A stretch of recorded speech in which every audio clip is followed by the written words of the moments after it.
Bonjour et bienvenue sur Mon Financier. Nous sommes le vendredi 27 mars. Alors, la nouvelle du jour, bien évidemment, on ne peut pas éviter le sujet, hein, ça fait la une de tous les journaux français, allemands, européens et d'autres.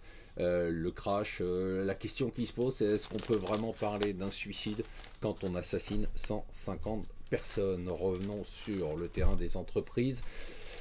Areva, c'est bientôt fini, on sent très bien que cette boîte va être dépecée. Le EDF a déjà annoncé qu'ils étaient intéressés à reprendre une large partie des activités d'Areva. La dette française, qui aurait cru quand la dette française ne représentait que 49,4% du PIB en 1994, qu'un jour elle atteindrait les 95% du PIB.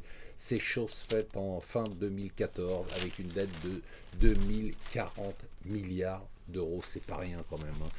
L'Espagne où le soleil brille à nouveau puisque la Banque d'Espagne vient de relever ses prévisions de croissance économique pour l'année 2015 quand même de 2% à 2,8% et l'année prochaine ça sera 2,6%. La bourse sous pression depuis quelques jours, il faut dire que ça fait 3 mois qu'on est dans l'euphorie et les échos tirent les leçons de 3 mois d'euphorie, c'est assez intéressant.